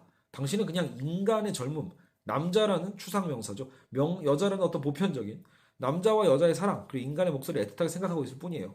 예. 그래서 그런 건 존재하지 않는다. 사실 젊음도 성숙한 나이도 늙음도 죽음도 이렇게 얘기하고 있습니다. 자, 나는 아무 말도 하지 않고 억지로 미소 짓고 있죠. 웨이트리스가 백묵 같은 까망베르 치즈 한 조각이 담긴 접시를 내 앞에 내려놓는다. 나는 홀을 한 바퀴 둘러보는데 갑자기 역겨움이 침입니다. 내가 여기서 뭘 하고 있지? 대체 왜 휴머니즘에 대해 짓거리는 일에 끼어들었지? 사실 여기에 대해서 왈가왈부 하고 싶어지도 않은 게 록항탱이죠. 저 사람들은 왜 여기에 있지? 저들은 왜 먹고 있지? 물론 저들은 자신이 존재한다는 것을 모르는 게 사실이다. 나는 떠나고 싶다. 진정한 나의 자리가 있는 곳으로 가고 싶다. 내가 딱 들어맞는 곳으로 하지만, 아이고, 쉼표를 안 찍었네요. 딱 들어맞는 곳으로 하지만 내 자리는 정작 아무데도 또 없다라는 거예요. 나는 잉여적인 존재다. 자, 잉여라는 표현이 나오죠. 예. 추가분, 그냥 나는 그냥 추가적으로 잉여되는 그냥 존재일 뿐이라는 거예요. 하지만 여러분 여기서 중요한 게 어쨌든 지금 록캉탱은요 실존주의적인 지금 뭐예요 단계에 들어와 있는 거죠. 그러니까 즉 일반인들처럼 그냥 어떤 모호하고 흐름대로 막 살아가고 이런 게 아니라 어쨌든 나의 어떤 특이성, 그들과 다름을 생각하면서 지금의 순간을 잡으려고 하는 거거든요. 근데 거기에서 지금 무언가 이제 부조리를 경험한 거고 거기서 이제 그래서 구토를 하고 있는 거예요. 왜냐면 정작 그 다음에 어떻게 해야 될지를 모르고 있는 상황이니까요. 자, 독학자와의 논쟁 가운데서 독학도 다시 구토를 경험했고 자기 존재에 대한 인식도 못하는 저들 가운데서 자신이 무엇을 하고 있는지에 대한 회의감, 그러면서도 정작 자신의 자리가 아무데도 없다는 절망감, 그죠? 회의와 절망감, 그렇죠? 그래서 스스로 인간적 존재를 규정하죠. 결국은 불안과 절망이라는 건 여러분 이제 또 역시 실존주의에서 되게 중요한 코드가 됩니다. 그래서 인간을 실존으로 이끄는 계기가 되는 거예요. 그러니까 불안과 절망에서 우리는 벗어나고 싶어 하잖아요. 하지만 원래 우리는 불안과 절망을 또 껴안아야 될 존재이기도 합니다. 불안과 절망 속에서 우리는 말 그대로 우리의 어떤 존재성을 찾을 수 있는 거죠. 인간은 불안할 수밖에 없는 존재고요. 불안 끝에 절망하는 존재고 키에르케고는 그래서 죽음에 이르는 병 이런 또 책을 쓴단 말이에요. 그게 절망이고 절망에 대한 책을 쓰죠. 키에르케고는 바로 이러한 불안과 절망을 연구했었어요. 불안의 개념이라는 책도 있고 죽음에 이르는 병이라는 책도 있어요. 그 절망의 끝에서 키에르케고르는 신화 패턴 단독자로 신앙의 기사로 믿음의 도약을 하는 것을 제시했던 거죠. 그래서 아마 공포와 전율 또 이런 책이 있어요. 공포와 전율. 그러나 사르트르의 실존은 그렇지 않아요. 사르트르는 신은 존재하지 않는다고 봤고 신 없는 세계 안에서 인간의 불안과 절망을 록캉탱을 통해서 다루고 있는 것이죠. 그의 구원은 그러면 대체 어디서 오는가? 사실 키에르케고르의 답은 제가 지금 얘기해드렸잖아요. 신을 통해서. 그럼 대체 사르트르의 실존은 어디서 우리는 구원을 얻어야 되는가? 자, 구토는 나를 떠나지 않았고 나를 빨리 떠날 것 같지도 않았다. 하지만 난 더 이상 그것에 휘둘리지 않는다. 그것은 어떤 병이나 일적 발작이 아니라 바로 나 자신이니까. 최소한 이제 이 구토 증세에 대해서 정체를 좀 깨닫게 되죠. 이거 결국은 이거는 내 존재에 대한 문제구나. 이게 어떤 병이 아니구나라는 거예요. 최소한 록캉탱 구토가 그래서 어떤 특별한 증세가 아님을 깨닫는 거고 우리는 자기 자신을 거북해하고 당황해하는 무수한 존재자들이었다. 우리는 누구를 막론하고 거기에 있어야 할 이유가 전혀 없었다. 각 존재자는 당황해하고 막연하게 불안해하면서 스스로가 다른 존재자들에 대해 쓸데없이 더해진 존재라고 느끼고 있었다. 쓸데없이 더해짐. 정말 참을 수 없는 여러분 고통스러운 표현이기도 하죠. 쓸데없이 더해졌다. 이것은 그 나무들, 철책들, 자갈들 사이에서 발견할 수 있는 유일한 관계였다. 더 이상 사물과 맞물리지 않았다. 내 맞은편, 약간 왼쪽에 있는 나무는 쓸데없었다. 자, 그리고 무기력하고 축 늘어져 있고 음란하고 먹은 것은 소화시키며 음울한 생각들을 곱씹고 있는 나 역시도 역시 뭐예요? 쓸데없다. 그래서 아까 인계적 존재라고 했잖아요. 다행히도 나도 그 사실을 근데 느끼지 못했다. 비록 그것을 이해하고는 있었지만 불안했으니 그것을 느끼게 될까봐 두려웠기 때문이다. 예. 지금도 두렵다. 그게 머리 뒤에서 나를 붙잡아 나를 너울처럼 들어올릴까 두렵다. 나는 적어도 이 쓸데없는 존재들 중에 하나를 없애버리기 위해 자신을 제거해버리는 것을 막연하게 꿈도 꿔봤지만 나의 죽음 자체도 쓸데없을 것이다. 나의 시체도 쓸데없고 이 플라타노스들 사이 이 미소 짓는 공원 안쪽에 자갈밭에 뿌려질 피도 쓸데없을 터였다.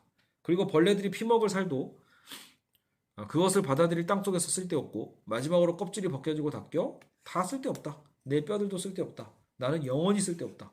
이제 부조리라는 단어가 내 펜 끝에서 흘러나온다. 부조리가 등장을 하죠. 쓸데없음. 이 소설에서 부조리라는 단어가 처음 등장하는 구절입니다. 모든 사물이 쓸데없이 느껴지고 자신의 존재조차 쓸데없다는 깨달음과 거기서 발생하는 두려움과 불안, 자기 자신조차 제거하는 것이 무의미함을 깨닫는 것, 그 영원성에 대한 절망이 바로 부조리입니다. 나는 구토를 이해하고 그것을 소유하고 있었다. 사실 그때 나는 내가 발견한 것들을 자신에게 명확하게 설명하지 않았다. 하지만 지금은 그것들을 쉽게 말로 표현해 볼 수 있다고 생각한다. 삶은 우연성이다. 그러나 내 말은 정의상 존재는 필연이 아니라는 거다. 그러니까 여러분 우리의 삶은 뭐예요? 우연성이고 존재는 필연이 아니다. 존재는 우연적이다. 존재한다는 것, 그것은 간단히 말해 여기 있는 것이고 존재하는 건 여기 있는 것이에요. 존재하는 것들은 나타나고 누군가와 마주치게 되지만 결코 연역될 수 없다. 난 이 점을 이해한 사람들이 있었다고 생각한다. 다만 그들은 스스로의 원인이 되는 필연적 존재를 꾸며냄으로써 이 우연성을 극복하고자 했죠. 그런데 어떤 필연적 존재도 존재를 설명할 수 없어요. 계속 뭐예요? 우연성에 대한 이야기죠. 그래서 우연성이라는 건 절대적인 거고 완전한 무상입니다. 모든 것은 무상이다. 자, 존재는 무상이다. 자, 여기 존재와 무라고 했잖아요, 아까. 그러니까 이게 계속해서 뭐랄까 같이 맞물려 붙어 있는 거예요, 말 그대로. 존재와 무는 분명히 다른 듯하지만 결국 그 존재라는 건 무상적이다라고 표현함으로써 존재와 무의 관계는 또 굉장히 밀접하죠. 이 공원도 이 도시도 나 자신도 간혹 이 사실을 알아차게 되는데 그러면 어떻게 된다? 이걸 무상함을 알아차릴 때 속이 뒤집어지고 그게 구토증이 등장하는 거죠. 그러니까 부조리를 발견하게 됐을 때 우리는 구토하게 되는 거예요. 부조리를 깨닫게 됐을 때. 하지만 얼마나 한심한 거짓인가. 그들은 다른 사람들과 마찬가지로 완전히 무상적이고 자신이 쓸데없는 존재임을 느끼지 않으려고 애를 쓰지만 그렇지 못하다. 자, 이런 느낌. 자, 그래서 구토를 드디어 이렇게 정의를 하고 있고요. 삶은 그저 우연적이고 필연적으로 존재할 이유가 없다. 자, 필연적이지 않으니까 이런 기독교에서 당신은 사랑받기 위해 태어난 사람 이것만으로 사실 어떤 목적 의식이 있는 거거든요. 거기서 우리는 어떤 운명이 느껴지는 거고 우연이 아니라. 근데 지금 이 실존주의, 특히 무신론적 실존주의인 이 사르트르의 입장에서는 우연적인 거예요. 우리 삶이라는 것, 존재라는 것은 우연적이다. 그러니까 모든 존재는 곧 무라는 것을 깨닫는다. 존재는 곧 무다. 쓸데없는을 깨닫는 것이 부조리였다면 이것을 깨달을 때 속이 뒤집어지는 그 현상이 구토인 거고 많은 사람들이 자신은 쓸데있는 존재임을 강조를 하지만 그 또한 결국 무의미 속에서의 발버둥에 불과하다고 로캉탱은 비판하고 있다. 자, 이제 우리 후반부로 가고 있습니다. 자, 세계는 뒤에도 앞에도 어디에나 있었기 때문이다. 세계 이전에는 이게 띄어쓰기가 잘 안 되는 이유는 제가 이제 이거를 붙여넣기를 하다가 복사가 잘 안 돼서 그래요. 자, 세계 이전에는 아무것도 없었다. 아무것도 세계가 존재하지 않을 수도 있었던 순간조차 없었다. 자, 세계 이전에는 세계는 존재죠. 존재 이전에 아무것도 없었어. 무가 있었던 거죠. 근데 아무것도 세계가 존재하지 않을 수도 있었던 그 순간조차 없었다. 근데 그 무의 순간조차 없었다는 얘기는 뭐다? 이 점이 나를 짜증나게 했다라고 하는데 물론 이 점액질의 애벌레가 존재할 이유는 전혀 없었다라고 하고 하지만 그것이 존재하지 않는다는 것은 가능하지 않았다. 그것이 생각할 수 없는 거죠. 그러니까 여러분 무를 생각하고 이제 우리 예를 들어 무상을 생각한다는 말은 뭐예요? 이미 생각 자체가 존재잖아요. 그러니까 무를 상상하기 위해서는 이미 그 상상을 하고 고민해야 될 우리라는 존재가 이미 있어야 돼요. 존재를 전제한 무죠. 이 세계 안에 눈을 뜨게 크게 뜨고 살아 있어야 하는 것. 무라는 것은 내 머릿속에 하나의 관념, 이 끝없는 공간 가운데 떠다니며 존재하는 하나의 관념일 뿐이다. 이 무는 존재 이전에 있지 않았고, 그죠? 다른 것과 마찬가지로 하나의 존재였고, 무는 곧 존재였고, 수많은 다른 존재들 오히려 후에 나타난 게 뭐다? 그게 무예요. 무가 오히려 먼저 있었어야 될 것 같은데, 그럴 수가 없다라는 거죠. 그래서 사르트르가 쓴 저서 중에 존재와 무라는 철학책이 있고, 사르트르의 구토가 사르트르의 초기작인 만큼 이 초기작 안에는 중기 후기의 사르트르의 사상이 파편적으로 모두 담겨 있는 듯 했다. 지금 세계는 존재한다. 그런데 세계 이전에는 아무것도 없었는데 문제는 그 무의 상태는 일단 우리가 여기 있고 생각할 때만이 가능한 것이 무의 상태죠.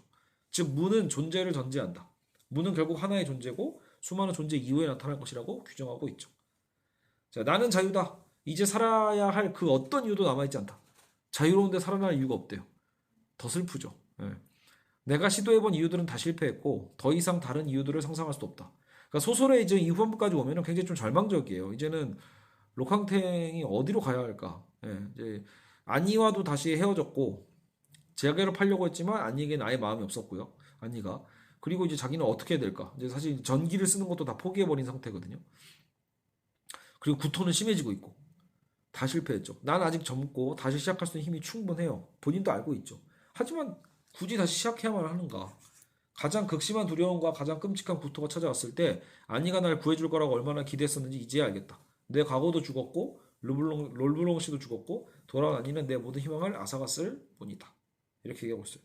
결국 로캉탱은 옛 연인, 그래도 다시 재결합할 생각까지 있던 안니와의 만남도 고통으로 끝나버렸고 그는 자유롭다고 말하지만 그 자유는 삶을 살 이유가 없음을 확인하는 자유인 거죠.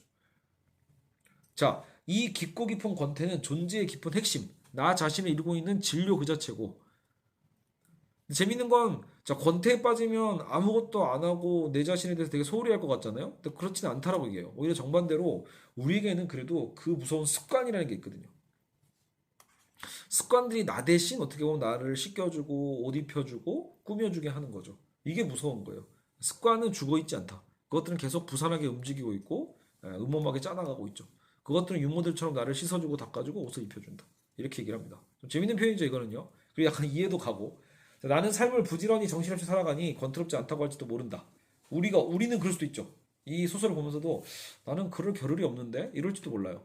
그러나 권태 끝에 있는 록캉탱 또한 자신을 돌보기를 포기하는 사람이 아니라는 거. 즉 삶을 유지하는 생의 습관들의 무서움을 얘기하고 있는 거예요. 그 습관들이 계속 살아있기 때문에 권태 가운데서 우리는 오늘도 자기 할 일을 그냥 꾸역꾸역 하고 있는 거죠. 네. 어떻게 해야 되지? 이 삶 자체를 지금 뭐 록캉탱처럼 우리는 고민조차 안 하고 있는 걸 수도 있어요.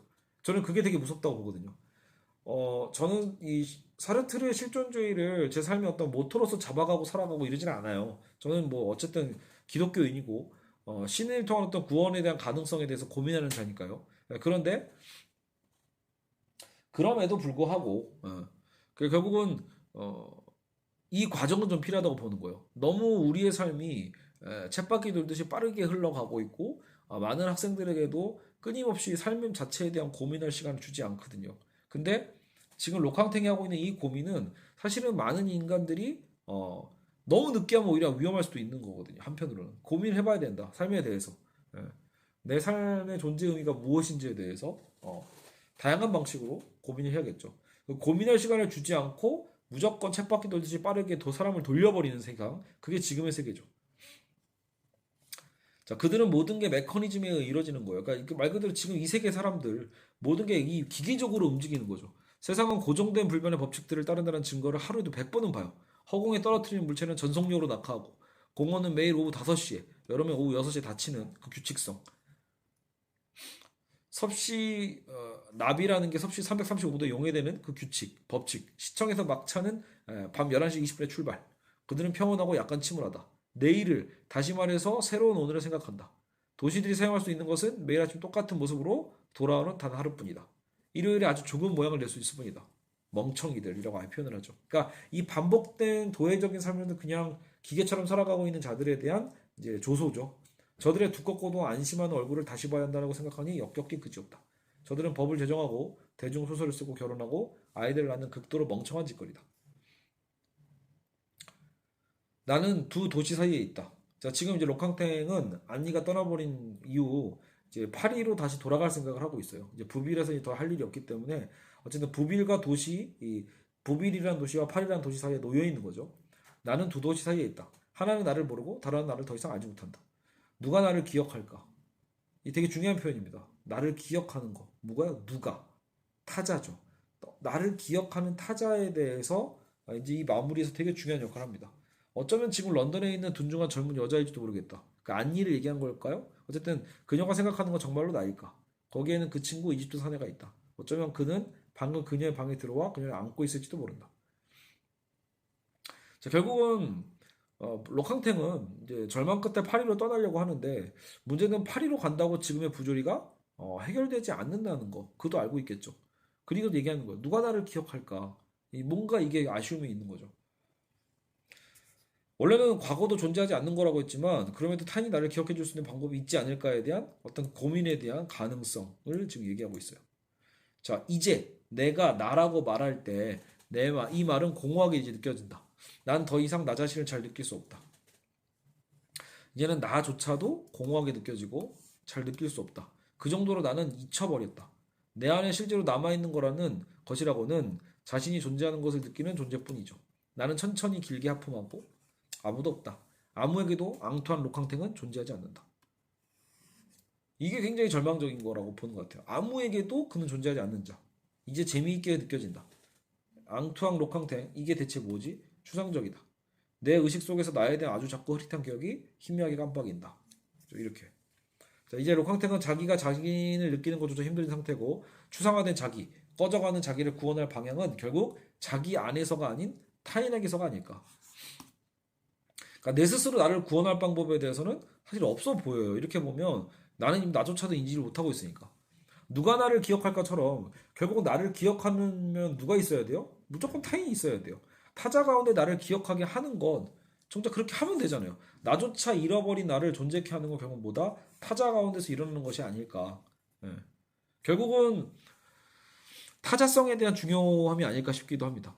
보죠. 그것은 존재하지 않는다. 그렇기 때문에 짜증스럽기까지 하다. 자, 뭔가 그것이 뭔지 명확하게 이해하고 있지 않지만 내가 일어선다 해도 저 음반을 회전판에서 빼낸다 해도 그것을 두 쪽으로 쪼갠다 해도 결국 그것에 도달할 수는 없다.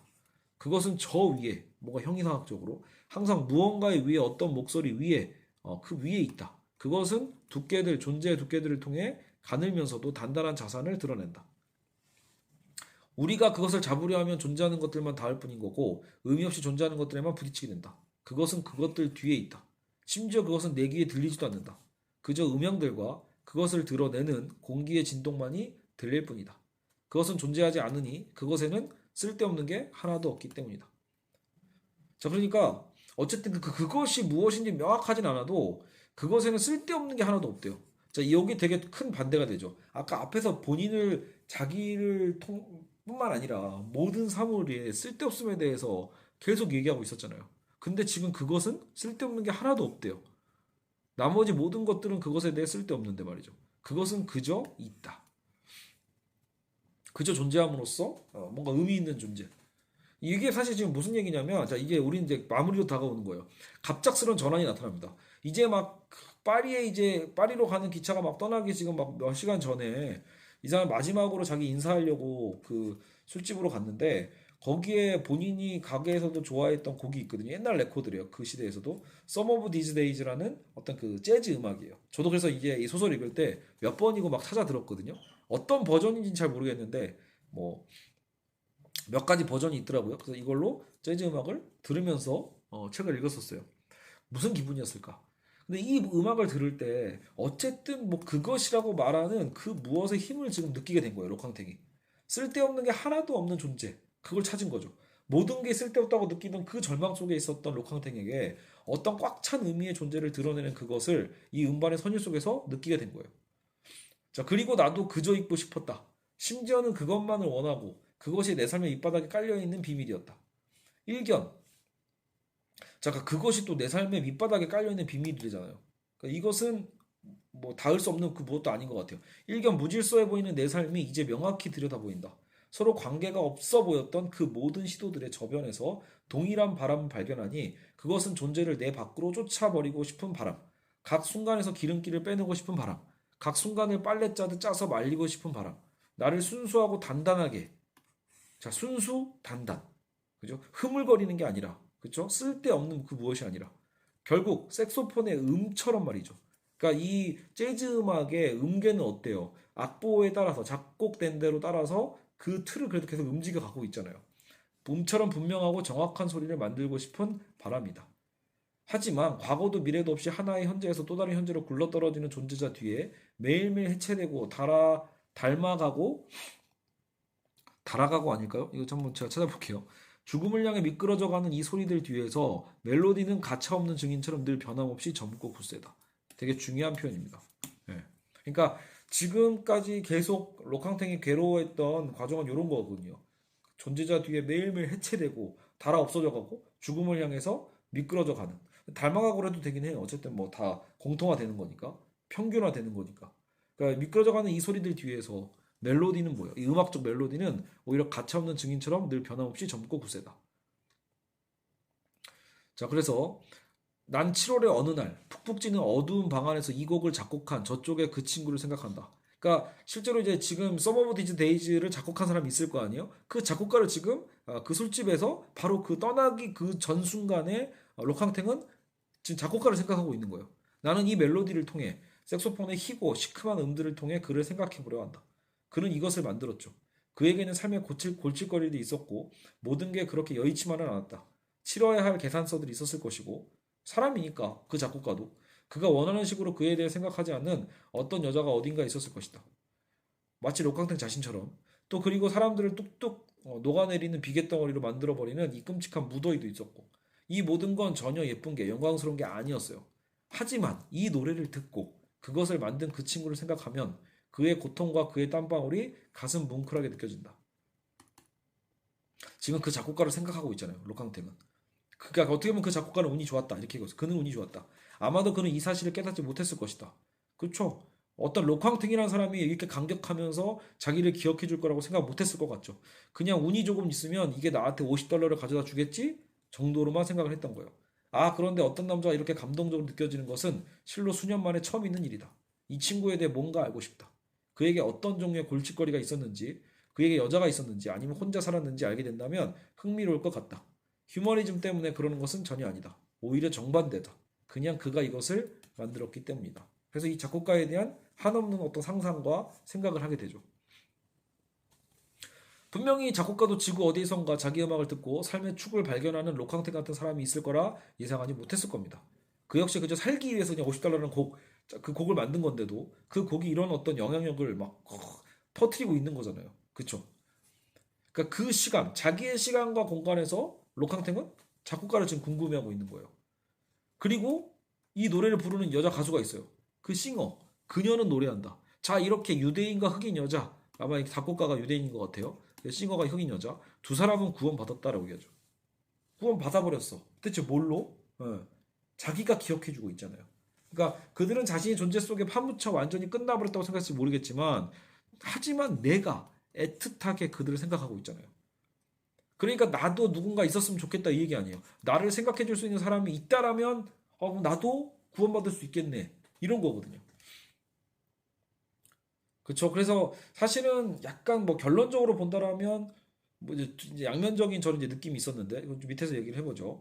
어쨌든 왜 이게 구원이냐? 록캉탱이 이 순간 그들을 기억하고 생각해주고 있기 때문이고 설령 그들이 이제 죽었다 하더라도 작곡가와 싱어가요. 그들은 이미 구원받았기 때문에 영혼을 선취하는 거죠. 록캉탱은 자신도 그렇게 기억되길 바라고 있는 거고 그래서 이제 록캉탱은 자기가 할 일을 깨닫습니다.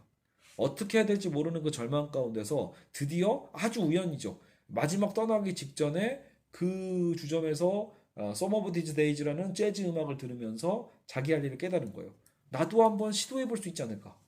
물론 어떤 음악은 아닐 테고 이 사람 음악 전공이 아니니까 다른 장르 제가 할 수 있는 게 뭐죠? 바로 책일 거다. 책 쓰는 걸 할 줄 아니까. 내가 할 수 있는 것은 이것뿐이니까. 물론 여기서 이 책이라는 건 소설을 얘기하고 있더라고요. 그러니까 본인이 왜 전기 같은 거 썼었잖아요. 근데 그건 아니라는 거예요. 그걸로는 될 수 없다라고 얘기를 하고 있고 타인에 대한 어떤 그 단순히 어쨌든 또 살아내는 기억 같은 뭐라고 표현할까요? 잘못 말하면 틀리는데 그러니까 전기에 대해서 사실은 책에서도요 이 전기에 대해서 뭔가 명확하지 않음에 대해서 막 비판하는 부분들이 있거든요. 그러니까 자기가 하고 있는 게 되게 쓸데없다라는 거 말 그대로 그 방식으로 본인의 일을 포기하게 되는 계기가 돼요. 그래서 이미 그 방식은 아니고 말 그대로 모험할 수 있는 말 그대로 모험의 어떤 기분을 줄 수 있는 약간 좀 허구적인 어떤 그 소설 이거를 통해서 자신도 누군가에게 그렇게 기억될 수 있지 않을까. 록캉탱의 구원의 가능성 바로 그래서 그의 글쓰기에 있고요. 단 그가 그동안 썼던 타인의 인생을 짐작해서 써내는 전기가 아니라 소설이야말로 이 음악처럼 누군가 자신의 존재를 기억해 줄 수 있는 유일한 도구가 될 수 있을 거라고 생각합니다. 사람들로 하여금 그들의 존재를 부끄럽게 여기게 하면서 작가를 떠올리게 하는 방법으로 말이죠. 사람들의 기억이라는 과거 안에서 기억은 과거죠. 그 안에서 드디어 록캉탱은 자신을 받아들일 수 있는 방법을 찾은 거고 자기 삶을 혐오감 없이 받아들일 수 있는 방법을 찾은 겁니다. 물론 급작스러운 전개긴 해요. 마지막에. 그래서 소설은 이렇게 끝이 났는데 과연 내가 그 소설을 읽은 것일까? 그러니까 그런 싶은 기분이 든다. 이게 무슨 말인지 제가 써놓고도 잠깐 헷갈렸어요. 그러니까 정말 이게 소설이 맞나 이런 거예요, 제 말은.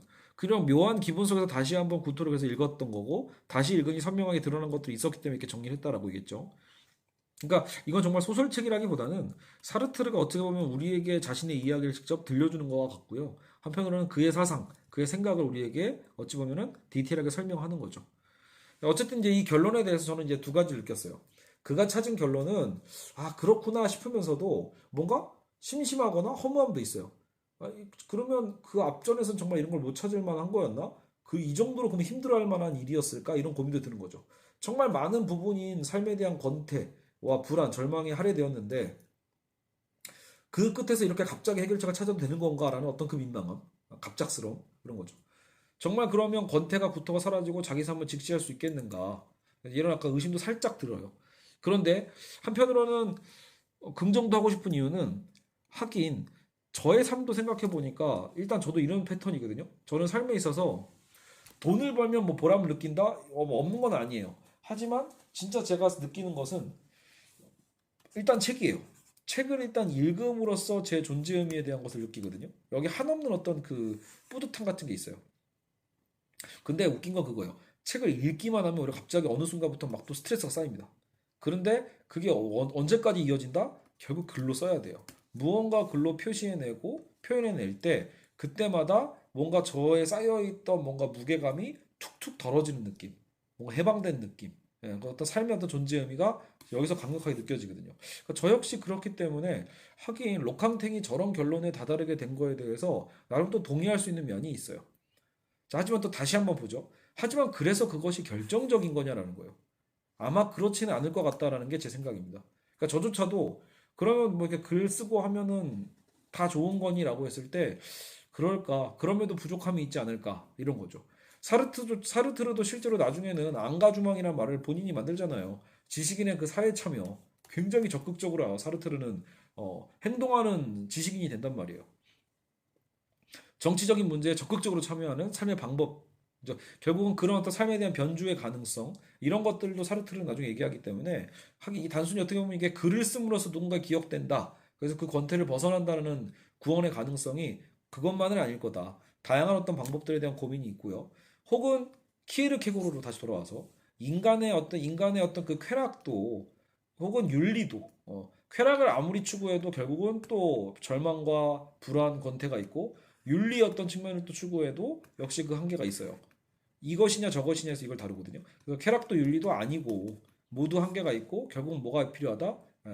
절대적 신합에서의 믿음의 어떤 도약이 필요하다. 음, 그리고 신앙의 기사로 거듭나는 거.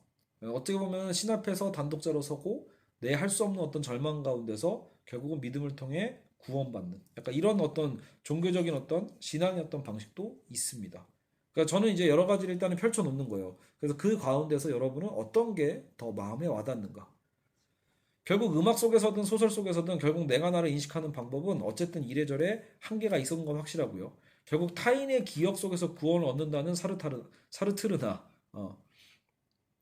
신을 통해 구원을 얻는다는 키르케고르나 둘 다.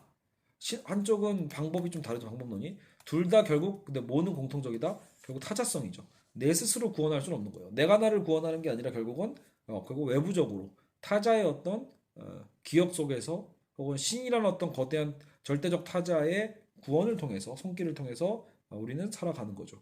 결국 구원은 내가 아닌 나 너머의 타자 영역에서 오는 게 아닐까라고 해서 마무리를 했습니다. 자, 그래서 어쨌든 구토를 쭉 진짜 한 시간이 넘었네요. 살펴봤는데 여러분에게 어떻게 좀 구절구절 도움이 되는 부분이 있었는지 모르겠습니다. 제가 빨리 읽었기 때문에 좀 넘어간 부분도 있으니까 링크를 통해서 본문을 보셔도 될 것 같습니다. 오타는 좀 제가 시간 날 때 다시 좀 수정하도록 하겠습니다. 여러분 또 긴 시간 동안 수고하셨습니다. 감사합니다.